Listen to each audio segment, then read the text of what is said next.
now. Brian Fitzgerald is the chief strategist at RSA, a cyber information security company. And so, Brian, your company was actually holding a conference, right, where this hacker, alleged hacker, Chris Roberts, was supposed to serve as a panelist. What more can you tell us about him?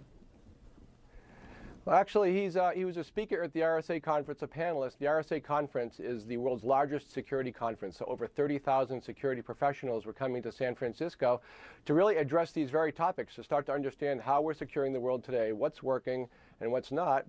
And oftentimes the speakers will bring hacks that they've done in theory or things they may be trying in practice, generally to try to demonstrate to their peers what is possible or what other new risks should be considered. So he was on his way to the conference to do just that. So is your feeling that his actions were fairly, nebulous? He, really wasn't doing anything more than creating information in which to speak further on, that this is how easy it can be, and perhaps companies, this is what you need to do because hackers can get into your material? Well, I think it's hard to know his motives, and I think that's something that's being looked at now. I think what we'll find is that the idea, though, of starting to test hacks to understand what is possible, generally for what we call white hat purposes, that by itself is not so unique. People do that all the time.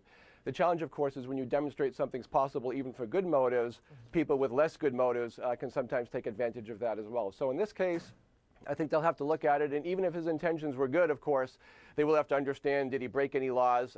Did he put anybody's life at any kind of risk? And I'm not sure that's the case at all, but certainly that's the kind of thing that's going to have to be looked at, and that the law enforcement agencies will start to look at as they go forward and understand, did he really do this, or was it in fact that it wasn't really possible and maybe something else occurred? So in your world of cyber information security, is this unnerving that something like this happened and involves somebody that you know?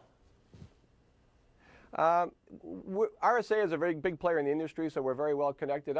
It's unnerving in the sense that as you look at the Internet of Things, over the next 10 years, we'll connect 30 billion devices to the Internet.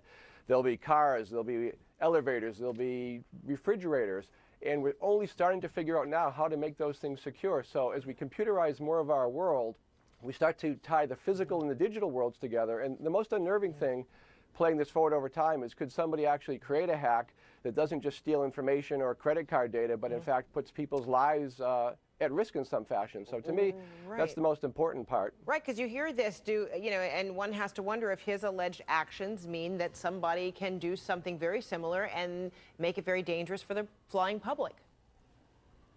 That's absolutely true. And airlines and automobile manufacturers, RSA is working with those kind of companies today because they're all computerizing more of their systems. They'll connect their systems to the Internet, and they're all really mindful of trying to understand all the potential risks. But security is not perfect, so it's going to be very challenging to keep that world secure in the future. My goodness. All right, Brian Fitzgerald, thank you so much. Appreciate your time.